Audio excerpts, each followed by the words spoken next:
Buenas tardes, sean todos bienvenidos a este octavo encuentro del ciclo de conversatorios titulado Las Administraciones de Colombia 1819-1909. El tema que nos reúne hoy es la administración de Aquileo Parra 1876-1878. Nuestro anfitrión, el profesor Armando Martínez, tendrá como comentaristas invitados a Luis Ervin Prado y Andrés Botero. Ellos nos harán la presentación de este tema y posteriormente daremos la palabra a los asistentes. Bienvenidos. Muy buenas tardes a todos y gracias por haber venido, porque esta sesión es muy cercana a nuestra calidad de santanderianos, dado que Aquileo Parra Gómez es el único presidente nacido en el actual territorio del departamento de Santander. Uno y solamente uno. Debo aclarar que Ramón González Valencia nació en Chitagá, antes de que existiera el estado de Santander, y murió en Pamplona, con lo cual es reclamado como presidente del norte de Santander junto a Virgilio Barco Vargas. Y también debo aclarar que el presidente Laureano Gómez fue engendrado en el vientre de su madre en Ocaña, pero su padre se la llevó junto con el embrión a Bogotá y por lo tanto este nació en las frías cobijas de Bogotá. Y siempre se reclamó bogotano porque efectivamente nació en Bogotá, aunque su padre y madre eran ocañeros. Entonces no nos queda sino un solo presidente, nacido netamente en el territorio de Santander, y es el personaje del cual vamos a hablar hoy. Para mí es muy grato hablar de él porque fue el primer presidente que conocí. Cada vez que bajaba caminando por la calle 31 de Bucaramanga con el portacomidas de mi papá de 4 pisos esmaltado, siempre tenía que cruzar el Parque del Centenario y saludarlo. Y siempre me llamaba la atención su figura tan venerable y adusta. Espero que todos ustedes vayan de vez en cuando a visitarlo porque ha sobrevivido a todo esta estatua. Ha sobrevivido a todo porque durante muchos años fue un mercado persa llamado San Andresito. Luego ha sido lugar de prostitución, lugar de vendedores de drogas, lugar de viciosos. A pesar de todo, ahí permanece incólume, gracias al esfuerzo de muchas personas. Primero, Elenita debe saber que quien hizo esta estatua es nada más y nada menos que el famoso maestro antioqueño Francisco Antonio Cano, quien fue contratado por la gobernación para diseñarlo.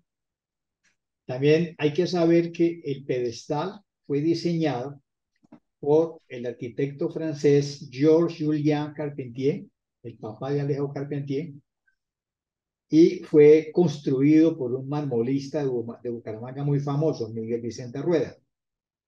Esto fue financiado por el Congreso de la República, que en la Ley 49 del año 23 aprobó un auxilio de 6.000 pesos para esta estatua.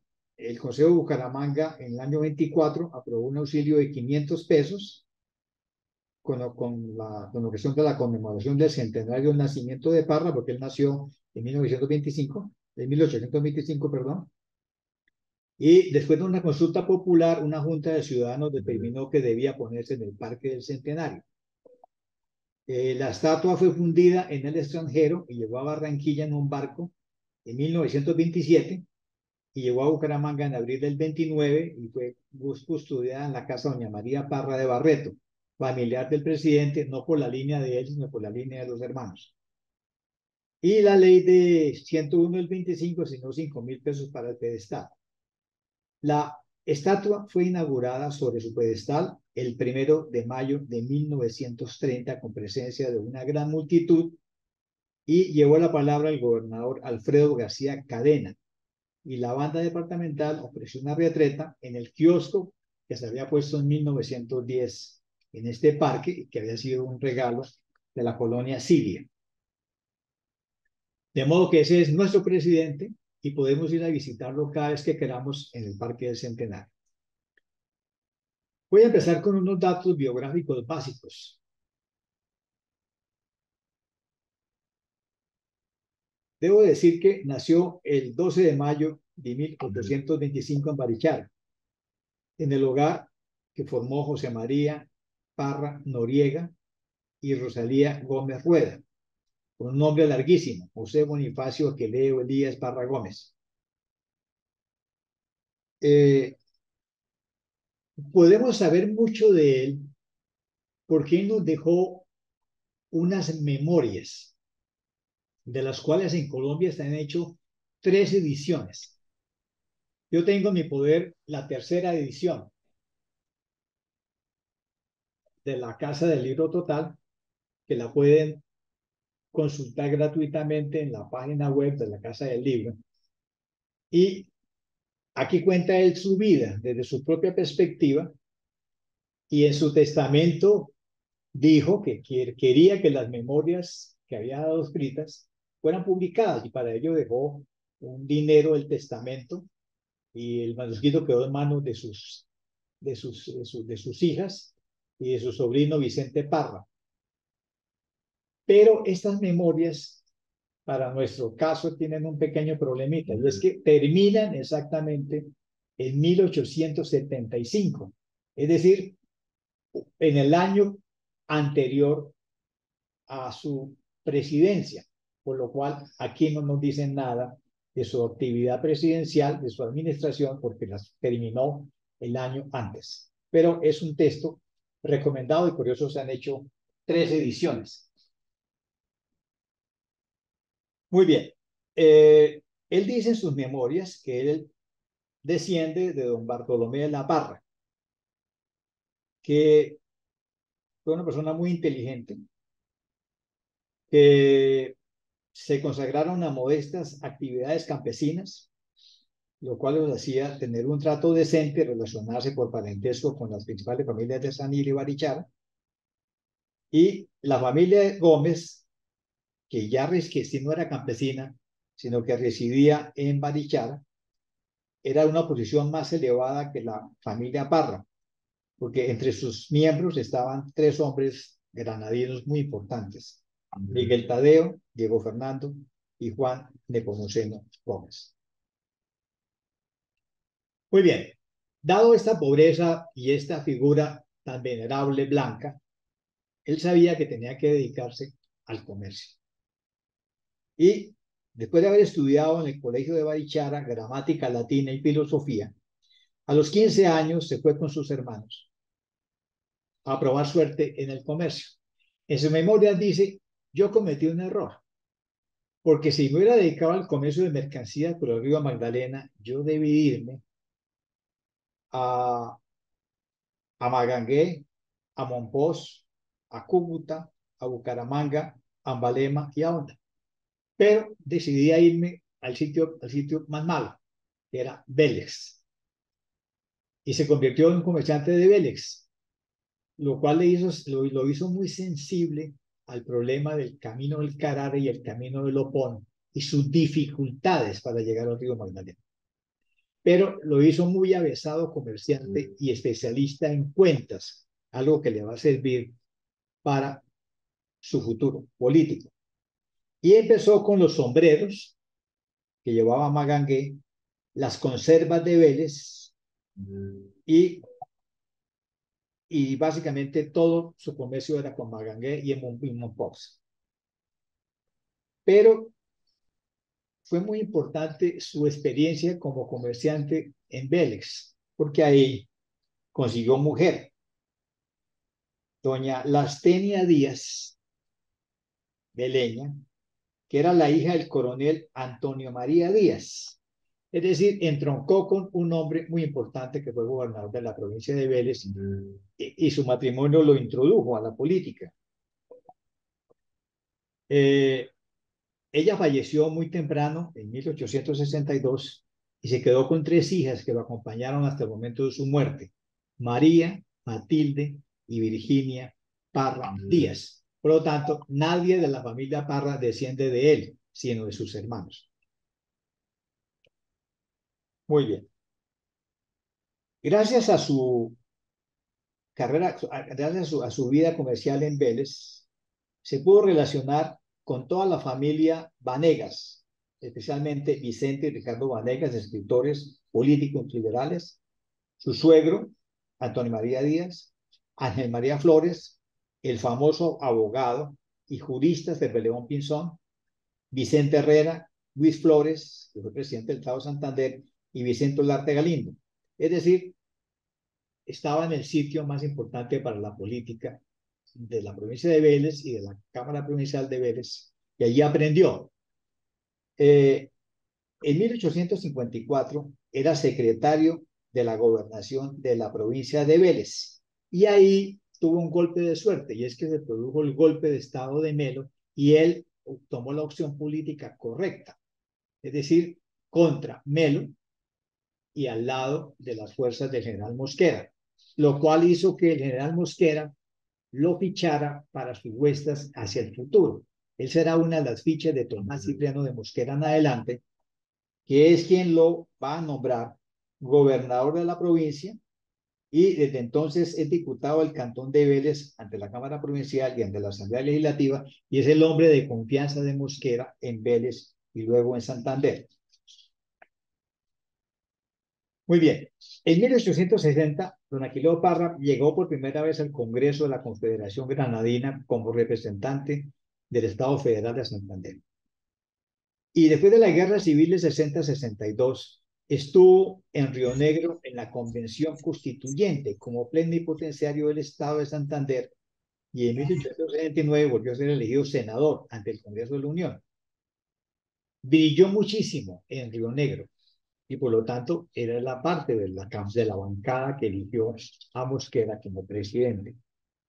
Y el 16 de mayo de 1875 tomó posesión en el Socorro del empleo de presidente del Estado Soberano de Santander, con lo cual le tocó el terremoto de Cúcuta, que ocurrió 2 días después, que fue un incidente que puso a prueba su capacidad organizativa para movilizar hombres y recursos para auxiliar a los afectados.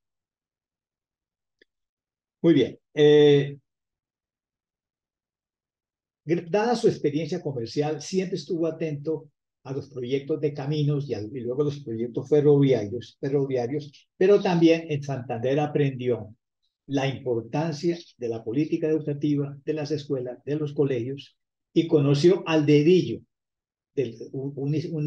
una ley de la cual hemos hablado aquí, que es la ley fundamental de instrucción pública de Eustorgio Salgar, al cual él se afilió porque la vio funcionando en Santander. Muy bien, pero su carrera pública nacional solamente empezó en 1872, cuando lo llaman a ser secretario de Hacienda y Fomento de la Unión Colombiana. Y fue secretario de Hacienda durante 2 administraciones consecutivas, la de Murillo Toro, que va del 72 al 74, y la de Santiago Pérez, que va del 74 al 75. Fue unas épocas de mucha labor, pero resulta que en el año 75 se produjeron las elecciones de la Unión. Y ella llevaba 4 años de ser secretario de Hacienda y Fomento y había tenido un gran prestigio como hacendista.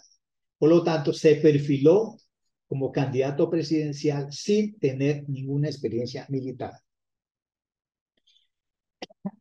Bueno, en el 68 fundó una casa de exportación de productos agrícolas y la empresa del Camino del Carare. O sea, estaba listo para los negocios y listo para la presidencia. Ahora veamos cómo resultó elegido presidente de la República para el periodo 76-77 y cómo esa elección va a determinar el futuro político del país.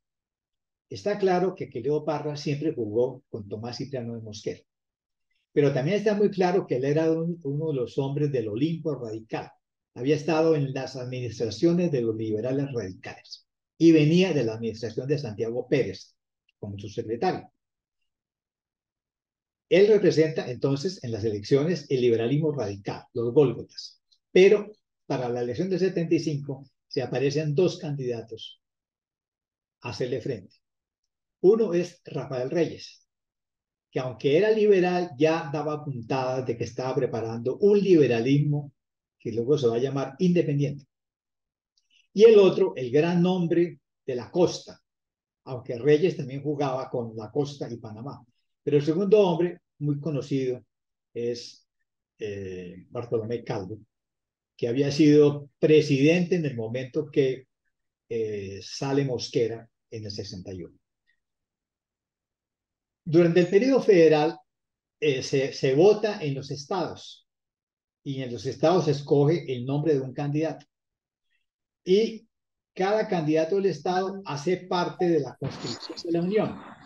Entonces, para hacer, como eran 9 los estados, la mayoría absoluta eran 5 votos. O sea, había que conseguir los votos de 5 estados. Esa es la mayoría absoluta. Si no se consiguen los 5 votos de 5 estados, del total de 9, le toca al Congreso Federal que proceder a una práctica que viene desde los comienzos de las repúblicas que se llama el perfeccionamiento de las elecciones. Y eso es lo que va a suceder en esta elección.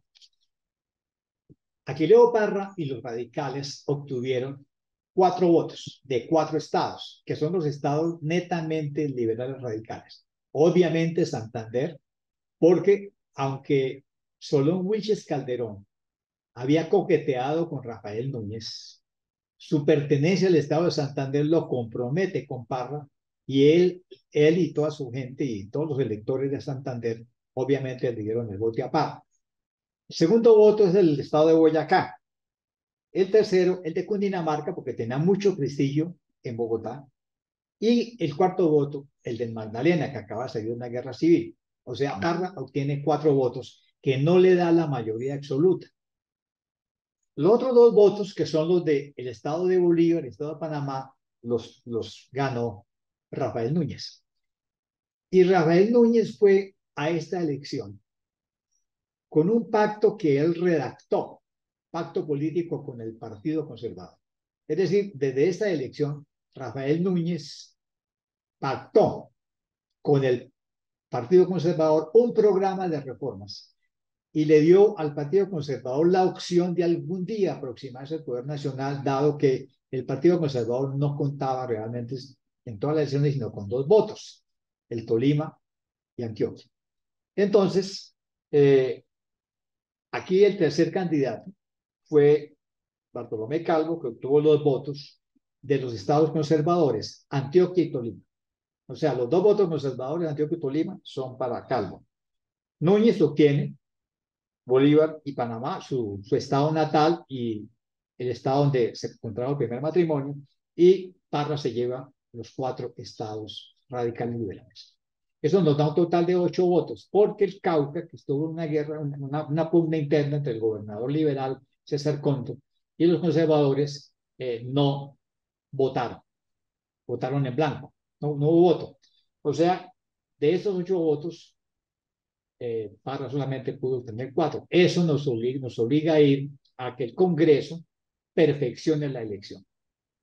Efectivamente, el Congreso se reúne y hace votación de los congresistas y Parra obtiene 47 votos, Núñez 21 y Calvo 18.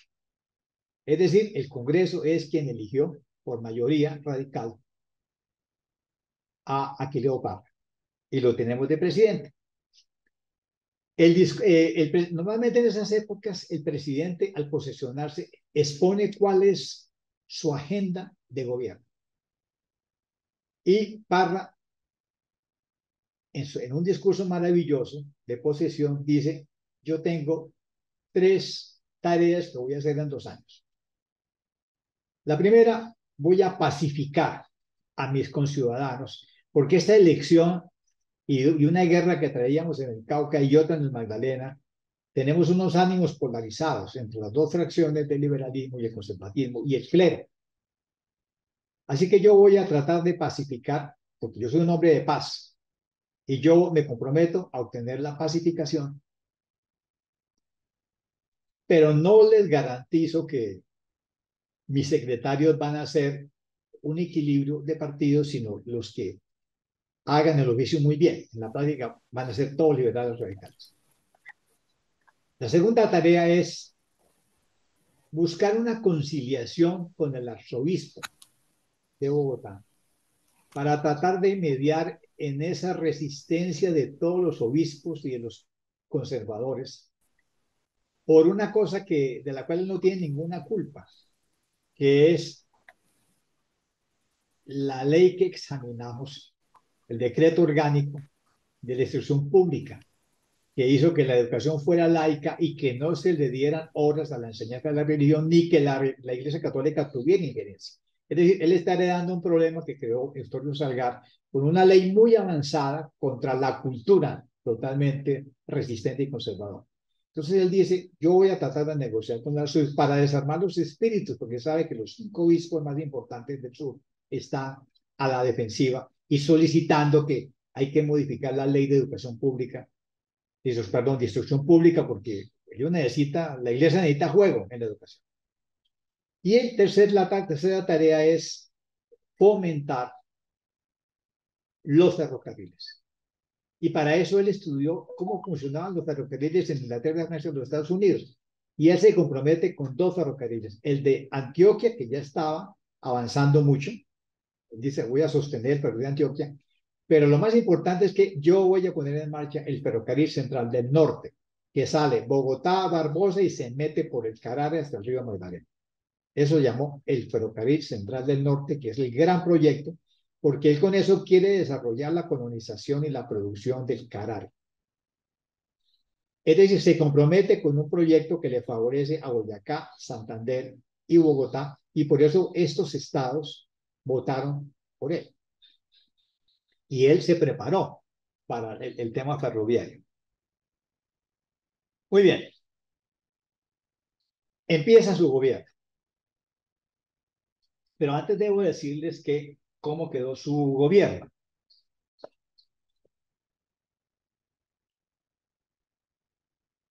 Su gobierno quedó con secretarios completamente liberales radicales, que le voy a leer los nombres para que vean el problema ante los ojos de la iglesia.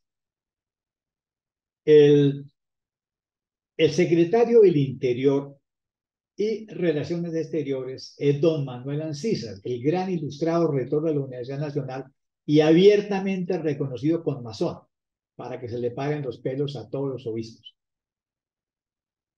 Él será reemplazado por Carlos Nicolás Rodríguez y finalmente Eustorio Salgar. O sea, en su gobierno va Eustorio Salgar, el de la ley fundamental que está en cuestión por el clero. El primer designado a encargado del Poder Ejecutivo es el general Sergio Camargo. Secretario de Guerra y Marina fueron Carlos Nicolás Rodríguez, el general Rafael Niño, el negro Luis A. Robles, es un mulato, que fue rector de la Universidad del Rosario y que en ese momento era un aparecido, y en Bogotá despreciado por su color, Teodoro Valenzuela, Januario Salgar, José Ignacio Escobar, Felipe Pérez y Santos Acosta. O sea, todo el Olimpo radical entró aquí. Felipe Pérez ya lo habíamos visto que viene del gobierno de Salgar. Y en Tesoro y Crédito Nacional luego va el negro Luis A. Robles, José María Quijano Wallace. Es decir, su gobierno es totalmente radical y no se diferencia mucho de la secretaría de su antecesor, del presidente Santos Pérez, porque él había estado en la Secretaría de Hacienda todo el tiempo con Nicolás Esguerra y había estado José María Villamizar Gallardo del estado de Santander en la Secretaría de Tesoro y Crédito. José María Villamizar también había estado en la Secretaría de Guerra y Marina, estaba el general Ramón Santo Domingo Vila, un espadón liberal, Nicolás Guerra, es decir, Parra hereda y se puede mostrar como un gobierno de los liberales radicales con toda la gente de lo que luego se le ha llamado el Olimpo radical. Muy bien. Primera tarea, negociar con el arzobispo Arbeláez. Entonces él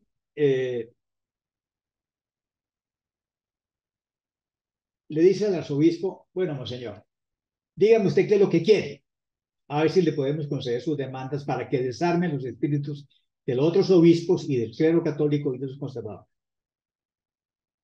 Entonces, el obispo Arbeláez le dice, bueno, primero, que en las escuelas los maestros y directores sean católicos. Él le dice, concedido, es que ya lo son.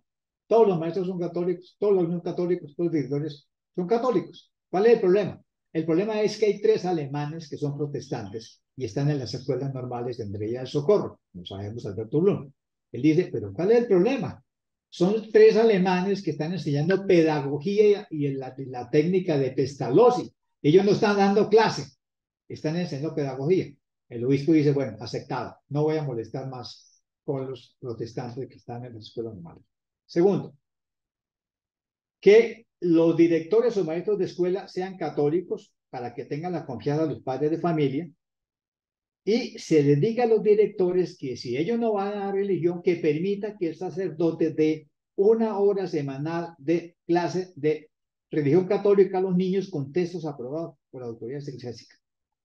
Y Parra dice, 1 hora semanal de religión dada por algún maestro, por el cura de la localidad, concedido. ¿Cuál es el problema? Concedió 1 hora de religión. Tercero, que se obligue a los directores a ajustar los horarios para que quede a los niños espacio para la clase de religión. Concedido, 1 hora semanal. Entonces, el arzobispo Arbeláez, contento, envió una circular a todos los obispos y curas diciendo, me he entendido con el presidente, tendremos 1 hora de religión dada por el cura de la localidad o por un maestro y todos los maestros son católicos. ¿Cuál es el problema? Parra creyó haber desarmado los espíritus porque obtuvo una circular del arzobispo. O sea, llegó a un acuerdo. Monseñor Arbeláez efectivamente dice en su circular que se ha entendido con el gobierno, arreglado el problema. Segundo, fomento de las escuelas y universidades, que básicamente es seguir profundizando en el programa de Eustorio Salgado. Es simplemente profundizar en el fomento, presionar para que los estados soberanos se destinen más recursos a más escuelas públicas, a más colegios y que las normales sigan haciendo su efecto bienhechor.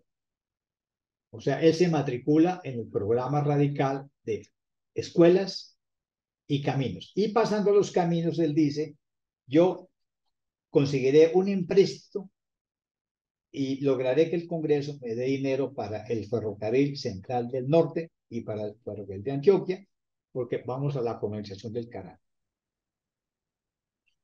Muy bien, ahí está su agenda en marcha.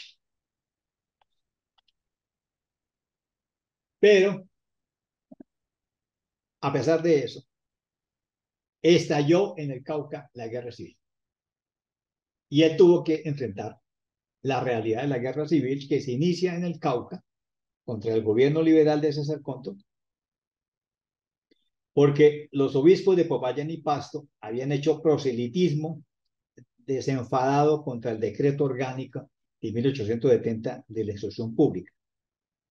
El Congreso ya sabía que venía una guerra civil y entonces aprobó un pie de fuerza de 2.585 hombres y él trató de lograr el apoyo de los estados de Antioquia y Tolima enviando comisionados, pero no lograron nada los comisionados.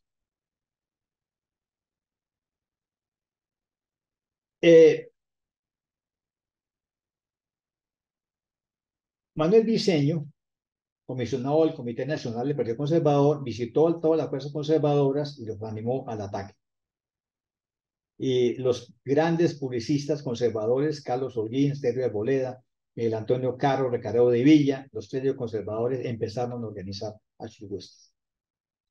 Parra se dio cuenta lo que se preparaba y hizo la mejor elección para dirigir las tropas del gobierno nacional, el general Julián Trujillo. Luego veremos los riesgos que tenía para los radicales liberales la elección del famoso general Julián Trujillo. Muy bien. El 11 de julio de 1876 estalló la rebelión en Palmira, estado del Cauca. Se extendió por todo el Cauca y los obispos convocaron a la restauración de las doctrinas católicas. Parra organizó 3 divisiones. La del sur, que era la donde estaba en guerra, en manos de Julián Trujillo, la de occidente, en el general Santos Acosta, la del Atlántico, de Fernando Ponce, y dejó la Reserva General en manos de Joaquín Rojas. En agosto del 76, Antioquia y Tolima entraron a la guerra. Muy bien, esta no voy a hacer historia militar, sino solamente quiero reseñar que esta guerra del 76, que algunos han llamado la guerra de las escuelas, porque el tema era la resistencia contra el decreto orgánico de 1870, tuvo 3 batallas decisivas. La de los Chancos, del 31 de agosto del 76, la de Garrapata, del 20 de noviembre, y la de la Don Juana, norte de Santander, el 27 de enero del 77. Todas las perdieron los conservadores. Eso hizo que Julián Trujillo pudiera tomar Manizales y lograr que el gobierno de Antioquia se entregara el 7 de abril del 77. También Marceliano Vélez se entregó y hábilmente Rafael Núñez se puso de parte del gobierno y para que fuera acusado de traidor por los conservadores. Bueno, Julián Trujillo emerge de esta guerra civil del 76 como el paladín de los votantes y se convertirá en el futuro presidente de los Estados Unidos de Colombia por su acción militar, tal como temían los liberales radicales, porque en el fondo sabían que Julián Trujillo tenía mucha simpatía por Rafael Núñez, como lo va a expresar en su discurso de posesión presidencial. Pero esa es otra administración de la cual no nos vamos a ocupar. Lo interesante es la legislatura del segundo año de gobierno, la legislatura de 1877, porque ahí se van a producir unas reformas que serán claves para el derrotero político de la nación. La legislatura de 1877 era totalmente liberal y presidida por Tomás Cipriano de Mosquera. Parra propuso una emisión de pagarés sin intereses y consigue 200.000 pesos mensuales en pagarés emitidos, con lo cual le da liquidez al gobierno, y esto lo sabía él hacer perfectamente por su larga experiencia como secretario de Hacienda. En segundo lugar, el Congreso le pega una ajustada de cuentas a la iglesia como si le hubiera hecho Mosquera. De hecho, él estaba al frente del Congreso. ¿Cómo lo ajusta? Ley 35 del 77, de nuevo, inspección civil de cultos.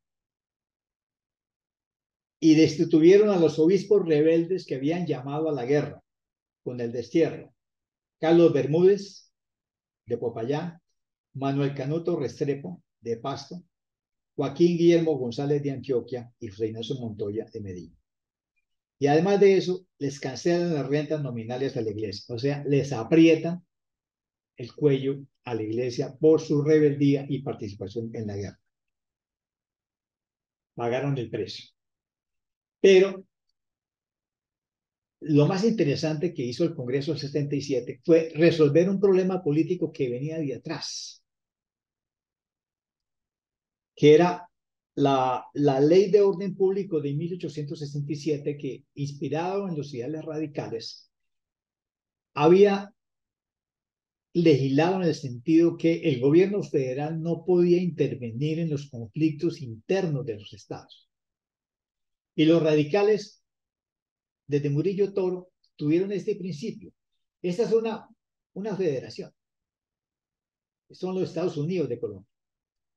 Lo que ocurre dentro del Estado es asunto del Estado. Y si hay una guerra dentro del Estado, mátense. El gobierno federal no se mete. Esa es la doctrina de Murillo Toro. Pero Núñez y Parra y otros intelectuales liberales, eso no puede ser posible. Eso no puede ser posible que el Estado federal con la Guardia Nacional no puede intervenir en las revoluciones y luchas internas del Estado. Tiene que intervenir. Y esta guerra del 76 ha demostrado que tenemos que intervenir y intervenimos en el Estado. Entonces, hay que cambiar esa ley. Esa ley tiene una historia de cómo la usó Murillo, cómo la usó Mosquera.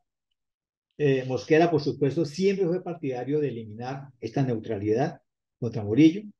Y Felipe Zapata y Justo Arosemena, pensadores liberales, se habían dicho, eso hay que acabarlo. ¿Cómo así que el Estado federal no puede intervenir en el orden público nacional? Eso hay que acabarlo.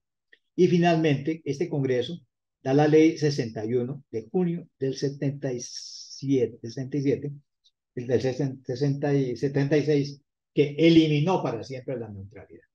Es decir, le dejó a la federación las manos libres para imponer el orden en todo el territorio de la federación de los Estados Unidos de Colombia y acabó con ese principio ideológico de los radicales, porque ya algunos pensadores radicales estaban en contra de eso, con lo cual también le van a dejar las manos libres a Núñez para invadir el estado de Santander, como lo va a hacer en el 85. Y luego ya en paz, Parra se dedica a lo que le interesa. El empréstito para el ferrocarril central del norte, hace la negociación para que los norteamericanos fabriquen el ferrocarril de Panamá, crea la compañía del ferrocarril del norte, organiza el sistema telegráfico del país y es el primero que empieza las negociaciones serias con los Estados Unidos para la apertura del canal de Panamá. O sea, se revela como lo que él siempre fue, un gran hacendista que sabe cómo se recaudan fondos para las obras, un economista que sabe que el futuro se juega con los telégrafos, los ferrocarriles, alguien que quiere beneficiar a su región, que es el Carare, con ese ferrocarril, y una persona que es una persona de paz. La guerra le cayó, él no la libró, la libró Trujillo, y es un hombre que mantiene el fomento de las escuelas. O sea, él sigue siendo un hombre central del radicalismo liberal. Al final de su mandato, él está muy enfermo por la frenética actividad y pide un permiso al Senado de 3 meses, con lo cual lo reemplaza el primer designado, el general Sergio Camargo. Muy bien. Entrega el mandato en el 78 y obviamente lo tiene que suceder el ganador de la guerra. El 1 de abril del 78, Julián Trujillo asume la presidencia. Y él con mucho gusto se la entrega porque le ha permitido al gobierno mantenerse.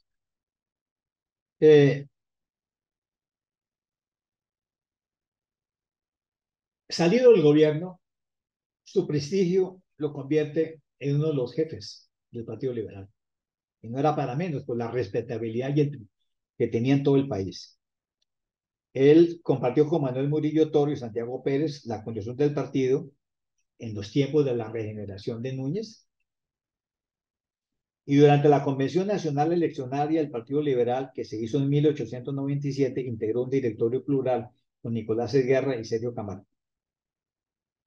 Pero él representa en el Partido Liberal la posición negociadora y pacifista contra aquellos liberales guerreristas. Es decir, tiene que enfrentarse a Rafael Uribe cuando convocó a la guerra del Partido Liberal contra el gobierno conservador. Entonces, cuando su posición pacifista fue derrotada en el directorio del Partido Liberal, Él renunció a la dirección del Partido Liberal el 4 de febrero de 1899, se fue a su casa y le dejó el campo libre a Rafael Uribe Uribe y sus guerreristas que lanzaron la famosa guerra de los 3 años. Eso hace que desde octubre de 1900 viva en el caserío La Ferrería de Pacho, en Dinamarca, por consejo médico. Y allí falleció el 4 de diciembre siguiente. Fue inhumado inicialmente en el Camposanto de Pacho.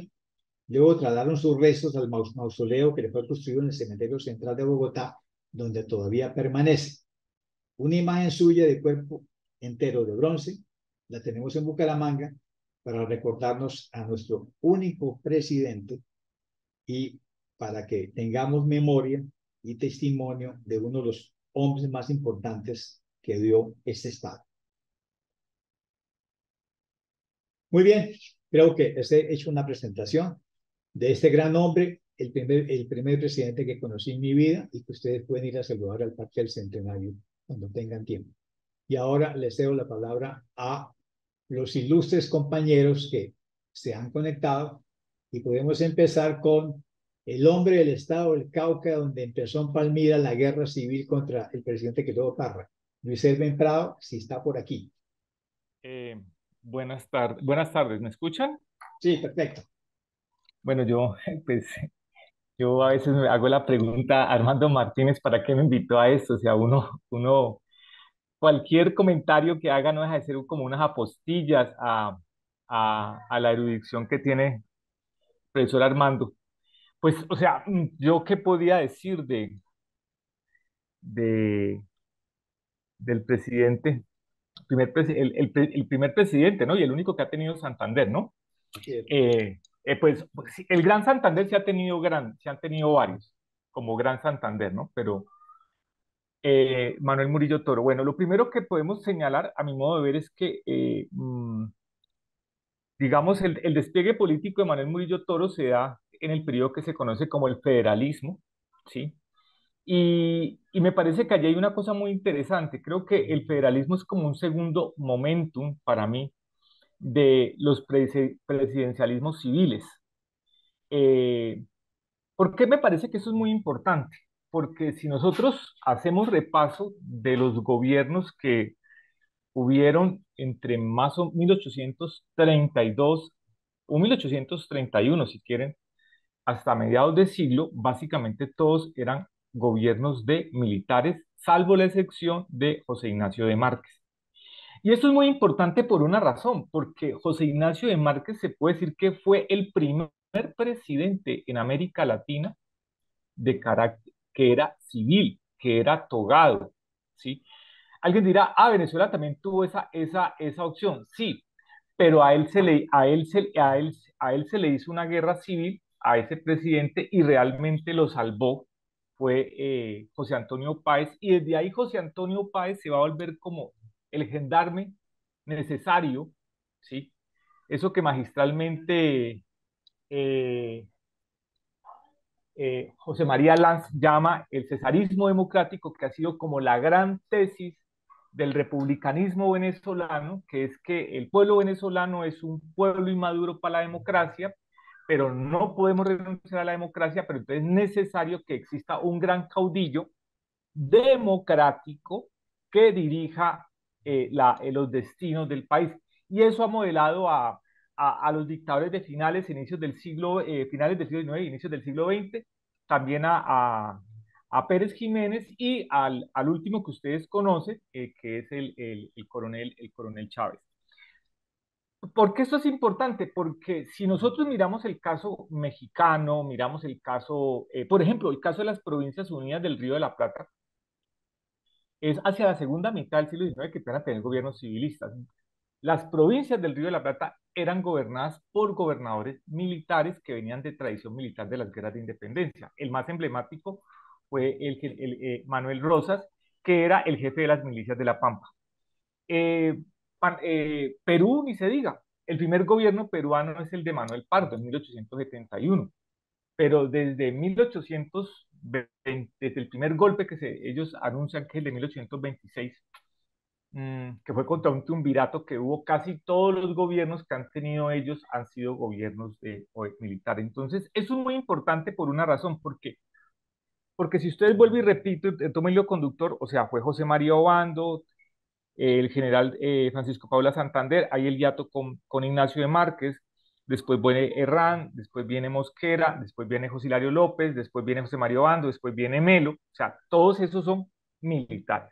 Hay un momentico ahí con Mayarino y con Mariano Ospina, y después, pero nuevamente, vuelve un poco esa tradición. Pero uno ya empieza a ver cómo se empieza, y me perdona la expresión, cómo se va pariendo el orden civil, que eso es muy importante y que de alguna manera también lo expresa Manuel Murillo Toro y habla un poco del talante del sistema político de este país, ¿sí? Ya muy tempranamente en el periodo decimonónico. Por eso yo creo que es muy importante esta parte de reseñar, independiente de sus habilidades de llevar libros de cuenta, que lo llevó a ser una persona empírica en el tema de la hacienda pública. Creo que lo importante a rescatar también de Manuel Murillo Toro es de, perdón, se me Leopard. escapó de Parra, Aquileo Parra, sí, porque tú eres de otra parte, Aquileo Parra es justamente que él fue un hombre, digamos, de libros, de comercios, pero realmente él no fue un hombre de, de armas.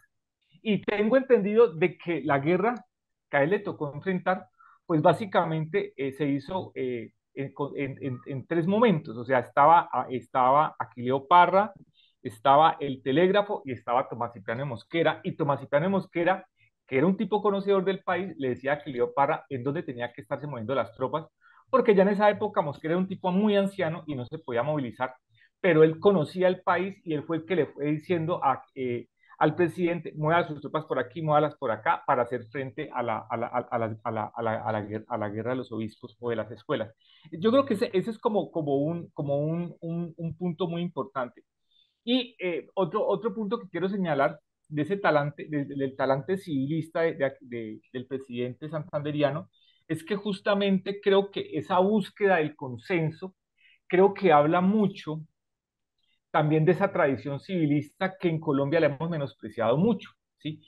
En un momento histórico donde buena parte de los sectores políticos consideraban que cuando se perdía en las urnas, la única opción de acceder al poder era por medio de la vía armada, y se consideraba legítimo acceder al poder por medio de la vía armada, e incluso el modelo constitucional federalista sancionaba una cosa que se llama la visión plural de la soberanía, porque en el fondo cada estado lo que hizo fue reasumir su propia soberanía, y los levantamientos armados se hacían justamente bajo la ejida de una reasunción de la soberanía, porque una parte de la comunidad política se separaba de ese cuerpo político y se consideraba con el derecho a retomar esa soberanía. Y cuando se empieza a exponer la necesidad de que esa idea de la soberanía plural tiene que ser cancelada y que la y que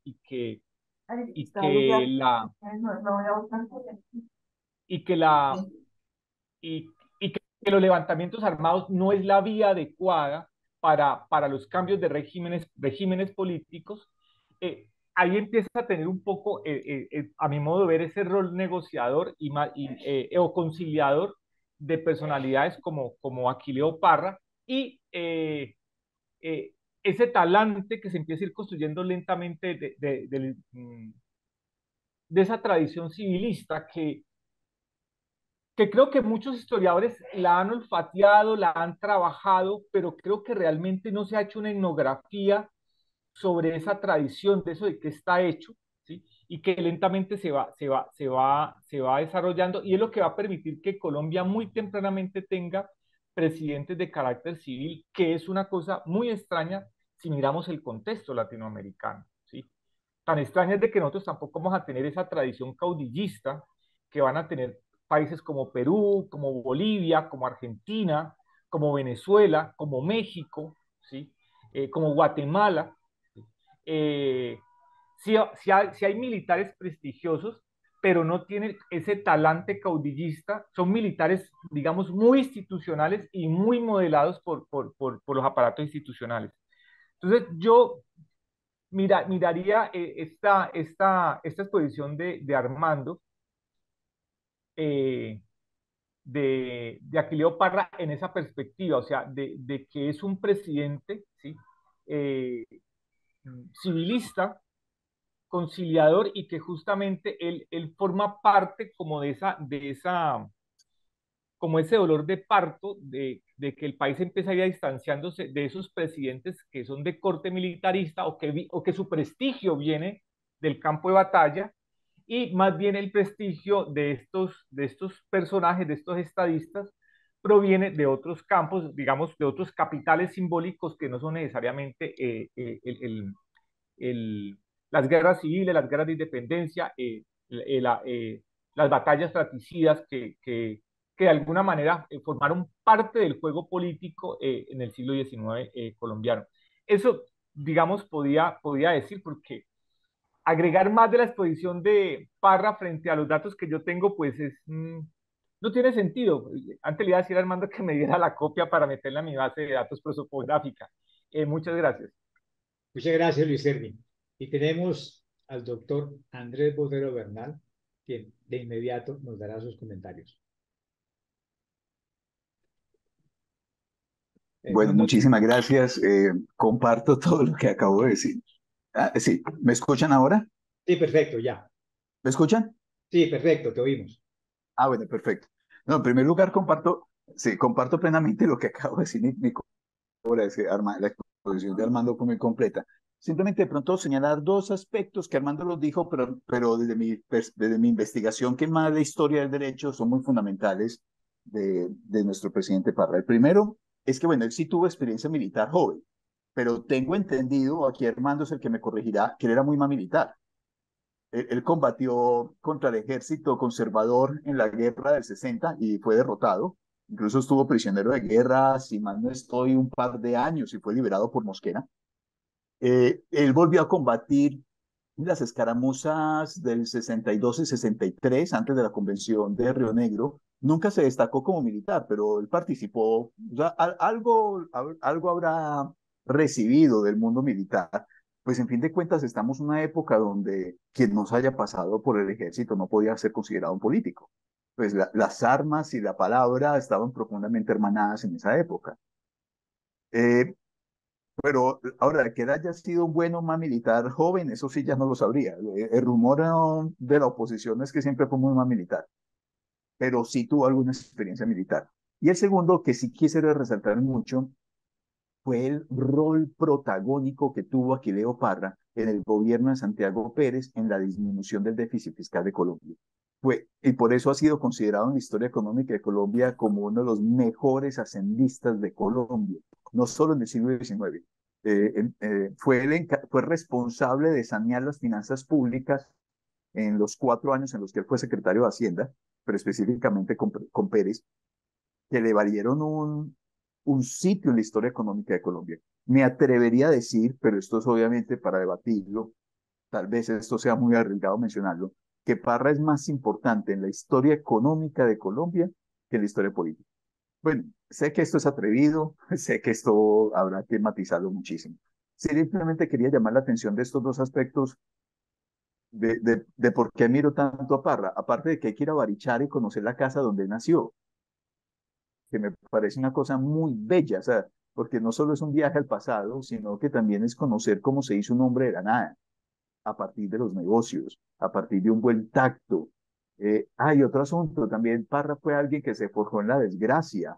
Es que el que se dedicaba al comercio en el 19, eso era demasiado, ¿cuál sería la palabra? Había demasiados infortunios, fácilmente se perdía toda la riqueza con un naufragio en el Magdalena, fácilmente se perdía todas las inversiones de 10, 20 años de trabajo por una guerra civil. O sea, ser comerciante en el 19 era demasiado arriesgado. O sea, eran de gente de mucho temple. No existían seguros, no existía forma de garantizar los patrimonios. Los patrimonios se podían perder de un día para otro. Entonces, también eso hay que tener en cuenta lo aguerrido que tuvo que haber sido Parra para ser comerciante en una época de tantísima incertidumbre. Y, bueno, y Armando, aprovechando que tú sabes tanto de él, quisiera saber si es tan cierto o no aquello que dice que Rafael Uribe no se la llevaba bien con Parra, pero aprovechó la muerte de Parra para regar un chisme de que él fue asesinado para provocar la furia de los liberales contra los conservadores. No sé qué tan cierto sea eso o no. Hablo de Rafael Uribe Uribe, el paisa. Sí. Bueno, dos comentarios a lo que has dicho. Efectivamente, ha señalado un aspecto fundamental de Parra, que es el que lo hace muy importante en el siglo XIX. Solamente hay dos grandes ascendistas en el siglo XIX colombiano, que es, como tú dices, Aquileo Parra, y el segundo, don Ignacio Gutiérrez Vergara. Todos los contemporáneos dijeron, estos son los que saben de economía. Ignacio Gutiérrez Vergara, en Londres, hablando con los banqueros judíos, aprendió cómo se podía pagar la deuda colombiana que venía de la época de la independencia. Le enseñaron cómo se podía pagar y tomó medidas. Este fue el secretario de Hacienda de Mariano Espina Rodríguez, que terminó su gobierno en el 61. Y el segundo fue Parra. Eso tienes toda la razón. Y yo creo que lo cuenta de chisme porque todo el mundo, Parra murió, creo que murió después de la guerra, por lo tanto no podían usar su, su muerte para, para hacer propaganda. Eh, él murió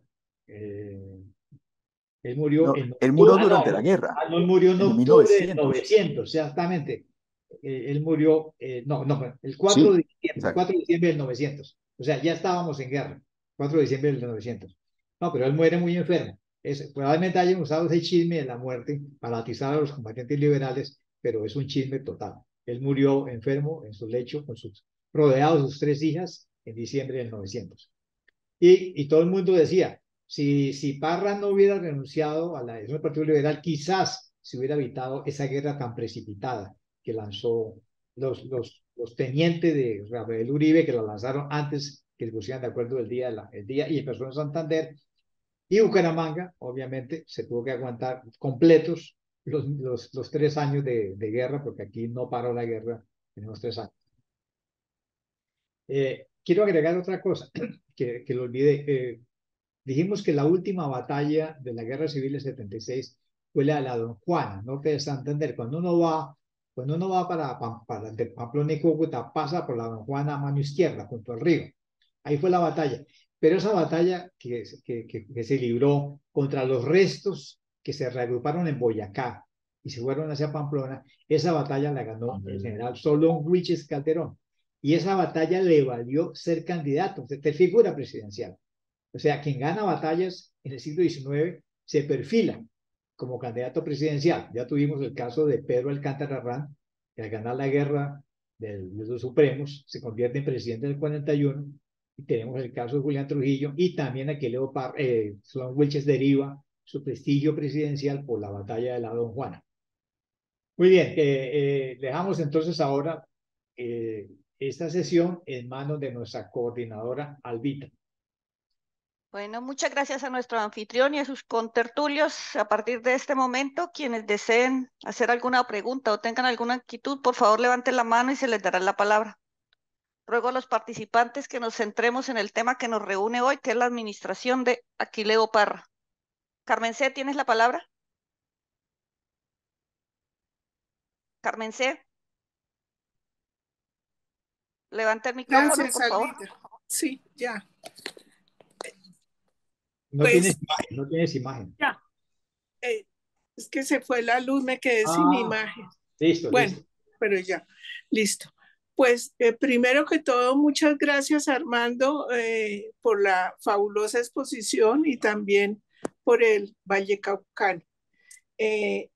Yo lo que quiero señalar en este sentido es una parte más bien como de carácter humano, más allá de todo lo humano que ustedes han resaltado de don Aquileo Parra. Ciertamente, como se dijo, pues él quedó huérfano muy niño, de padre, como antes de los 14 años de edad.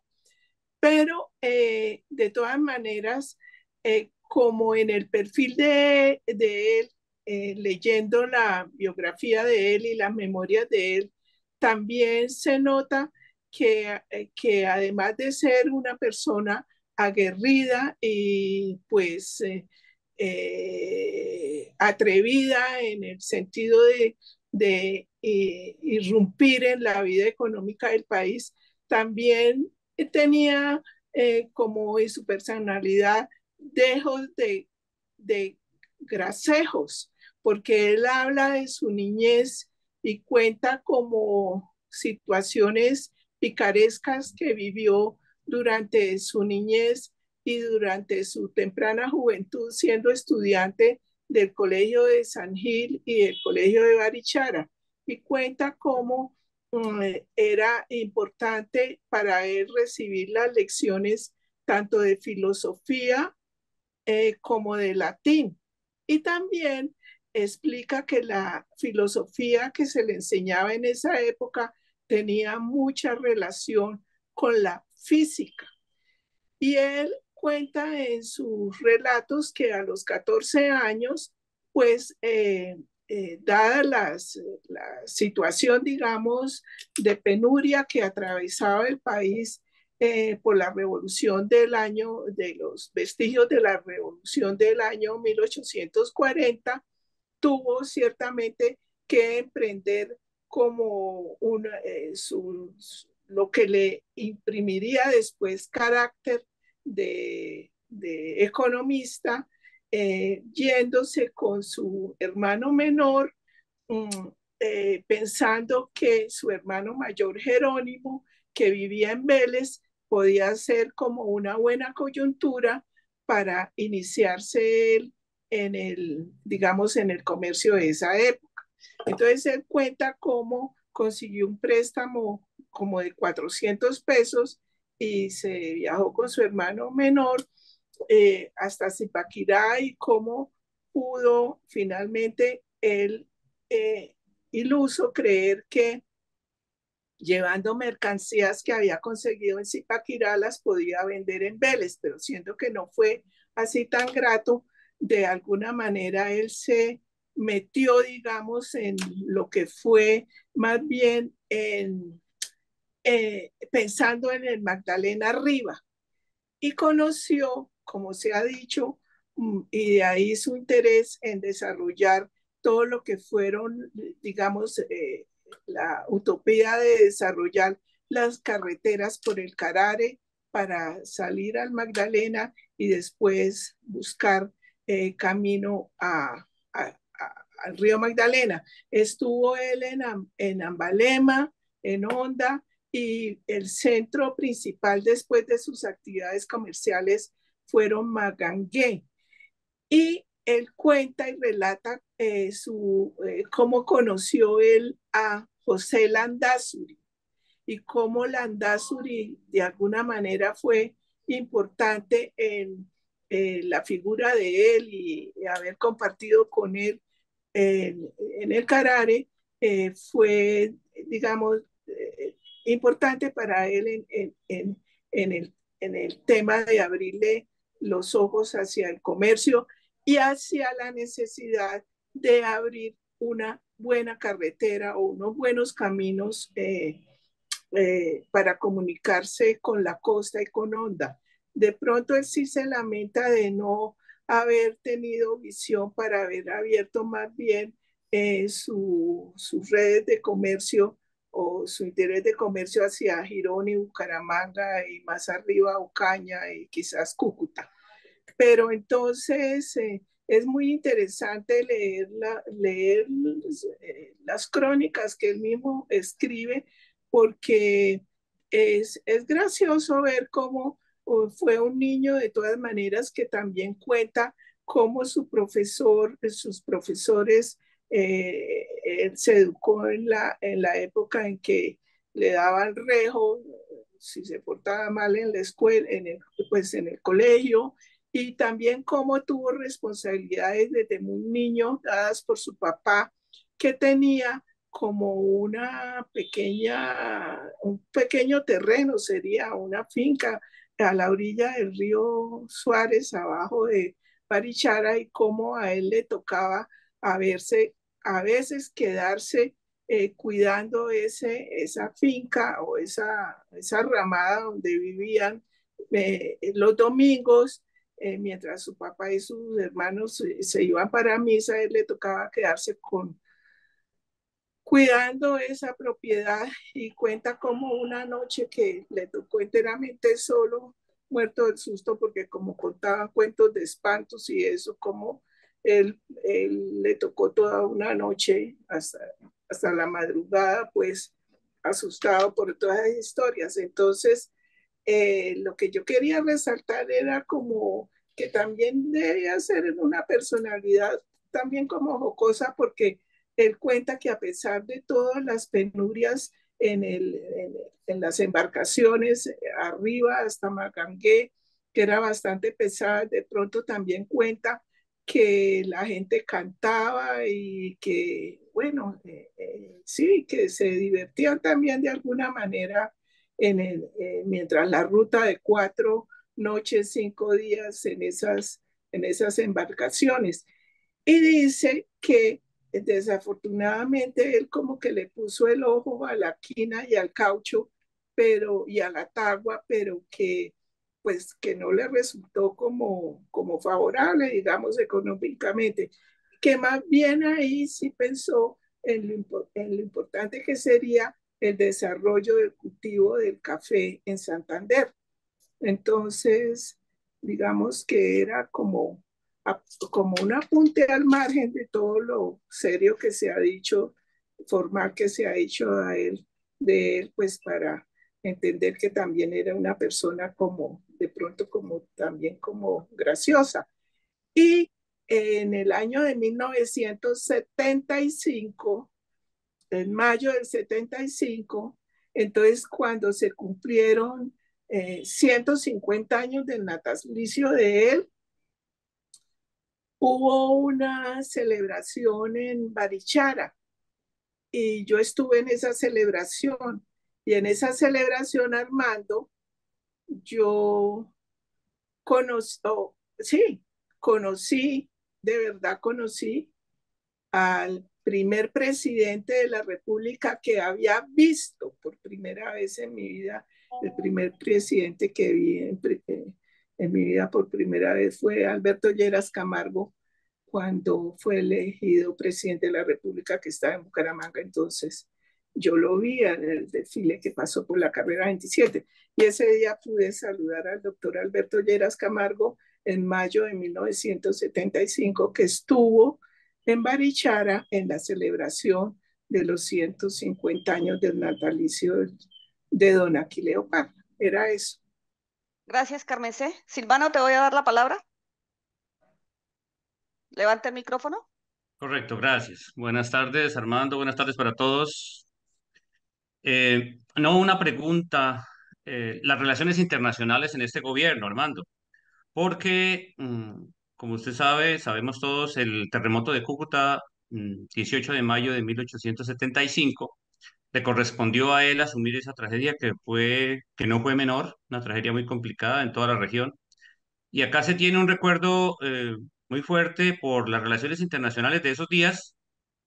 Inglaterra aportó un dinero, la reina Victoria ordenó el traslado de un dinero significativo. Hay acá una gratitud enorme por la gestión del presidente Parra, como por los aportes que se recibieron en ese entonces. Entonces, Armando, sería pertinente mirar si encontraste ahí en tus notas el perfil de las relaciones diplomáticas, por qué tan buenas relaciones con Inglaterra especialmente. Y otro detallito, si alcanzas, él como empresario, tengo la idea pues, recuerdo los momentos en que tuvimos que leer esas memorias o una historia relacionada con Aquileo Parra. Él tuvo algún negocio, fracasó en un tiempo, como el compañero decía, de lo difícil que era el comercio. Creo que perdió una mercancía importante que envió a Nueva York, nunca le pagaron. tuvo problemas con sus recuas de mulas. Él como empresario tuvo algún descalabro significativo ahí en el comercio por el Carare. Armando, esos dos puntos me interesan mucho. Bueno, aunque las reuniones diplomáticas le correspondían al secretario de Relaciones Exteriores, que inicialmente es, como les dije, Manuel Ancísar. Manuel Ancísar solamente lo acompañó hasta agosto de 76, de modo que quien revolvió realmente las relaciones internacionales fue el general Eustorio Salgado. Pero yo no he leído las memorias del año 78 de Eustorio Salgar, y por eso no le puedo decir en este momento qué dice Salgar de cómo fueron las relaciones con el mundo exterior. Pero probablemente, si hubo ayuda que llegó de varias partes para Cúcuta, eso corrió por la cuenta de Eustorio Salgar. Y la segunda pregunta, todos los emprendedores que se le metieron al Carara y al Opón, todos se quebraron, todos tuvieron pérdidas. O sea, no hubo uno que saliera airoso. Todos hacían cuentas alegres. ¿Cómo es el negocio? Muy sencillo. Nosotros nos comenzamos a abrir el camino al puerto de San Fernando, por ejemplo, a Puerto Parra, que se llama así porque son los puertos de la familia Parra, de estos señores. Y el Estado nos paga en tierras baldías. Y nosotros cobramos peajes, muy sencillo, en papel. Nosotros abrimos el camino, ponemos tambos para alimentar, para darle pasto fresco a las mulas y cobramos los peajes. Facilísimo. Todos lo intentaron. Resulta que para esa época más se demoraban en abrir el camino que la selva se lo volviera a cubrir. O sea, hasta que no llegaron los pastos africanos, es decir, la estrella africana y todas las braquiarias africanas, no se pudo civilizar realmente el medio Magdalena. Es que si usted pasa hoy en día por ahí, usted ve otros tan lindos, pero es que nadie compite con un pasto africano. Pero en la época de él, todos se cerraron los caminos. En segundo lugar, no pasaban tantas arrias de mulas como ellos calcularon. Entonces, todos perdieron la plata. Bueno, segundo, ellos trataban de tener propios puertos, caminos propios, fue un fracaso. Y luego, métase al río Magdalena, hasta Magangué. ¿Cuáles son los riesgos? Uno, naufragan la embarcación. Dos, los negros bogas lo dejan tirado en cualquier islote, que sucede todos los días. Tres, devuélvase. Hay mucha gente moría, mucha gente perdió la mercancía. ¿Cuántas anchetas de conserva no se le mojaron y las perdió? Pero eso templaba a los comerciantes, eso templó a Parra y a sus compañeros. Y de hecho, su gran proyecto, que es un ferrocarril que atraviese esa selva hasta San Fernando, se quedó en el papel. O sea, no había dinero alguno para eso, y Wilches, que heredó el proyecto, se murió sin verlo. El ferrocarril llegó a Bucaramanga en 1931 y gracias a la indemnización de los $25 millones que nos dio los Estados Unidos, que se invirtió buena parte en ferrocarriles. De modo que eso era bueno para templar el espíritu y para perder la plata. Eso lo cuenta muy bien Medardo Rivas en Los Trabajadores de Tierra Caliente, y él lo piensa para la medio Magdalena del Cundinamarca. Mostraba el esfuerzo y realmente la solución vino más tarde, con pastos africanos y el café. Eso es lo que finalmente va a hacer que esto se abra al poblamiento nacional, pero esto se abre al poblamiento nacional en el siglo XX, básicamente después de 1950. Armando, tú dijiste que no querías mirar el perfil de la guerra, pero la batalla de la Don Juana, que tú anotabas que la ganó el general Wiches, no sé si tú recuerdes los diarios de José María Gutiérrez de Alba, que pasa en 1884, pues que va de la Concepción a Cúcuta para buscar el Maracaibo y irse para Europa. Y el hombre dice, paso por la Don Juana, los peones que me acompañan participaron en la contienda y aún blanquean los huesos en el llano. Fueron tan terribles esas batallas, murió muchísima gente y la guerra, ¿qué sentido tuvo si finalmente ellos siguen en el poder y ya cómo se cerró ese capítulo? O sea, él continúa gobernando, se pacifica el país, hubo tantos muertos y eso y finalmente, ¿a qué condujo esa guerra? Las guerras sirvieron para que los que la ganaron subieran a la presidencia. Porque, por ejemplo, el que ganó la batalla más sangrienta, que es la batalla de Enciso, llevó a la presidencia a Rafael Reyes. Altuso Gutiérrez, que no perdió ninguna batalla, lo llevó a la presidencia. Las batallas sirven para que los amigos de Luis Ervin lleguen a la presidencia. Los demás dejan los huesos ahí y nadie se acordará de sus nombres. Luis Ervin, lo vimos. Eh, lo que pasa es que la pregunta de Silvano es lo más cómodo para mí porque es lo que yo trabajo y Armando sabe. ¿Para qué sirvieron las guerras civiles? O sea, eso es una pregunta muy interesante porque es que creo que el gran problema de nuestras guerras, bueno, pero primero quiero aclarar una cosa. Lo que acaba de decir Armando Martínez es totalmente cierto. Desde la Guerra de los Supremos, general que ganaba en los campos de batalla se volvió un presidenciable.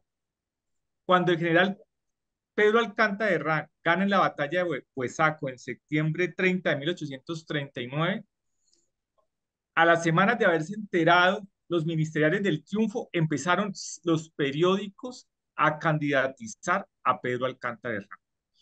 Y no es gratuito que los dos presidentes que ocurren después de la Guerra de los Supremos, bueno, Herrán fue elegido ya en la parte final, Herrán y Tomás Cipriano Mosquera hayan sido militares que triunfaron en la Guerra de los Supremos. Pero frente a la pregunta, Silvano, es que hay una cosa que yo creo que apenas eso se está explorando, porque es que nosotros, en primer lugar, tenemos una visión supremamente nefasta de nuestras guerras civiles, pero es porque somos supremamente parroquiales. O sea, si nosotros comparamos las guerras civiles mexicanas, que Armando conoce más que, que yo ese Estado-nación, pues las de nosotros era un chiste. Pero si comparamos incluso en cantidad, los peruanos y los bolivianos nos llevan tiempo en ese ejercicio.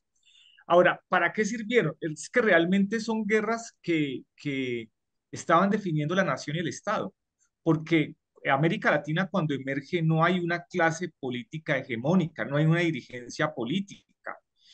Incluso ni siquiera la gente que tiene, digamos, el CAS, el poder económico, eso le garantiza tener el poder político, el monopolio político del Estado. Es más, si usted mira los presidentes que tiene Perú, para utilizar una palabra muy de Armando Martínez, son chocatones. O sea, Agustín Gamarra es de Cusco, es de un funcionario medio colonial. ¿Quién es Salaverry? O sea, ahí no aparecen o sea, los presidentes peruanos no provienen de las grandes familias limeñas ni de la costa. O sea, son gente que se formó en los ejércitos realistas y después se pasan a los patriotas durante las guerras de independencia. Lo mismo pasa en Bolivia, lo mismo va a pasar en Colombia. Por eso incluso se llegó a hablar un poco de que el famoso ascenso social que generaron los ejércitos. O sea, aquí yo a veces escucho cosas de que el ejército aristocrático de Colombia en el siglo XIX, o sea, perdonen, pero se la fumaron verde. O sea, por 4 o 5 generales que vienen de familias más o menos notables o aristocráticas coloniales, eso no le da al ejército colombiano ese carácter. La gente dice que José María Obando era un hijo adoptivo de un diezmero del sur de Popayán. José Hilario López era un general de una familia venida menos del barrio elegido en Popayán. Eh, Salvo el caso de Rani Mosquera, pero en general uno se va dando cuenta que muchos vienen de estos militares que ganan mucho protagonismo político en la vida política nacional o regional, vienen de estratos sociales medios o bajos. Juan José Flores, que fue presidente del Ecuador, para nombrar eso. Lo que quiero señalar con esto es que en el fondo son guerras, pero guerras por la lucha del poder, porque América Latina cuando emerge, el monopolio económico no garantiza el monopolio político. Y en muchos casos lo que uno va viendo son alianzas entre grupos económicos y grupos militares que empiezan a formarse, pero que terminan siendo alianzas muy endebles. Pero para ya cerrar el asunto, o sea, porque finalmente la lucha, o sea, y porque también hay otra gran característica. En el siglo XIX hay una cosa que va a marcar todo, desde el Río Grande o Bravo del Norte hasta la Patagonia, es que se considera legítimo acceder al poder por la vía de las armas, por la idea del republicanismo que se empezó a manejar muy tempranamente. Y era que, si usted mira, lo invito Silvano y los demás, miren los pronunciamientos eran las manifestaciones de los militares que decían por qué se levantaban y todos tienen algo en común. O sea, se levantan contra un gobierno que es tiránico, que es despótico, que ha cancelado los derechos civiles y políticos de los ciudadanos. O sea, porque en el marco político republicano era legítimo levantarse contra un tirano. Y discursivamente muchos de ellos construyeron esos discursos. Cuando uno ve, por ejemplo, el discurso de Santos Acosta en Tunja levantándose contra Mariano Espina Rodríguez, o sea, lo pinta como un retirano y dice, pero pues no eres para tanto. Pero era la justificación porque el sistema republicano legitimaba el acceso, el ascenso al poder por vía de las armas. Cuando uno lee las memorias de José María Obando, Apuntamientos para la Historia, pinta como un tiranuelo a Márquez. Y claro, cuando yo hice la tesis de maestría, yo estaba convencido que Márquez era un tirano. No, o sea, no, o sea, es el dispositivo retórico que utilizan muchos estos militares para justificar su levantamiento, porque dentro del marco republicano se aceptaba el levantamiento siempre y cuando fuera contra un gobierno que se consideraba tirano o dictador o un gobierno monocrático. Entonces, también hay que mirar eso, o sea, en el siglo XIX latinoamericano, no colombiano, sino también latinoamericano, o sea, se aceptaba el cambio político, la entrada al ejercicio de poder también por vía de las armas, igual que era por las elecciones, ¿sí? Entonces, digamos, no sé si te responde la pregunta, pero es más o menos lo que yo he podido, es que se ha explorado. Y con esto cierro, ese cuento de que Colombia ha tenido un rosario de guerras civiles, pues yo rezo el rosario, pero no, o sea, o sea, no hubo tantas pepas en el caso de nuestros conflictos, realmente no. O sea, realmente hubo como unas 7 guerras civiles grandes y 2 que yo les acepto que sean guerras civiles, la del 95 y la del 51. ¿Y por qué digo que acepto que hubieran sido guerras civiles nacionales? Porque es que no comprometieron todo el país. Las demás fueron muchos levantamientos locales, especialmente en la segunda mitad del siglo XIX, pero hay una historiografía que dice que esto fue un rosario de guerras civiles. Yo no sé dónde, o sea, dónde está esa contabilidad. Muchas gracias. Muchas gracias, Luis Erwin. Profe, una pregunta. Usted decía que Aquileo Parra junto con Ignacio Gutiérrez Vergara tal vez fueron los dos personajes que sanearon las finanzas públicas de este país. ¿Cuál fue la formación educativa que tuvo Aquileo Parra? ¿O fue un hombre hecho autodidacta que se hizo a sí mismo? Como dijo Carmen C., en las memorias, él reconoce su formación en el Colegio de San Gil, es decir, el Colegio de Guarentá, y aprendió gramática, latín, o sea, con 2, 3 años que hagan el Guarentá, quedó formado para ser secretario de despacho de la gobernación de Vélez, y su actividad mercantil y sus pérdidas y sus bancarrotas le dan capacidad suficiente para ser un hombre de cuentas. Entonces, es la formación la creaba el San José de Guarentá, lo cual nos dice que no era tan pobre como se dice, porque no cualquier persona llegaba al Colegio San José de Guarentá, donde tenía que alojarse y donde tenía que comer, o sea, a menos que quizás consiga una beca. Entonces, creo que él se formó allí. Ignacio Gutiérrez Vergara sí es de los patricios de Santa Fe, primo segundo de Tomás Gómez Mosquera, un hombre muy ilustrado, que tuvo todos los cargos que se pueden tener en Bogotá, y en Londres los judíos le dieron una clase de cómo son los empréstitos, cómo se pagan, y vino y presentó uno de los mejores informes de Hacienda del siglo XIX, explicándole al país qué había pasado con los empréstitos y cómo se podían pagar en la bolsa de Londres o la bolsa de Ámsterdam. Esos dos nombres son excepcionales, excepcionales, y en Bogotá sí se le rinde mucho tributo de admiración a don Ignacio Gutiérrez Vergara, y nosotros olvidamos a Aquileo Parra, que sí estuvo durante 2 administraciones radicales como secretario de Hacienda, es porque hacía el trabajo muy bien hecho. Listo, muchas gracias. ¿Alguien más? Bueno, si no tenemos más preguntas, vamos a dar por terminado este encuentro. Damos las gracias a nuestro anfitrión y contertulio y los esperamos a todos el próximo 17 de noviembre con las administraciones de Rafael Núñez. Gracias a todos por su participación. Hasta luego, muchas Gracias, gracias. hasta luego. Está muy bien, Gracias, felicidades. gracias Andrés, gracias Luis Ervin. Gracias a todos. Buenas noches para todos. Gracias, Armando. Gracias, Elena. Doctor Armando, una pregunta. Gracias, doctor Armando. Por ahí le están haciendo una pregunta, Armando. No, es una pregunta que tiene que ver con el Parque Centenario, en ocasión del centenario del natalicio de el paisano. ¿Por qué lo llaman centenario y no lo llaman por el nombre de Aquileo Parra? Porque es anterior. El Parque del Centenario se inauguró en 1910 con ocasión del centenario de la Independencia Nacional. Esa era la manga de Reyes González, que se llamaba antes la manga, el parque del barrio Santa Rita.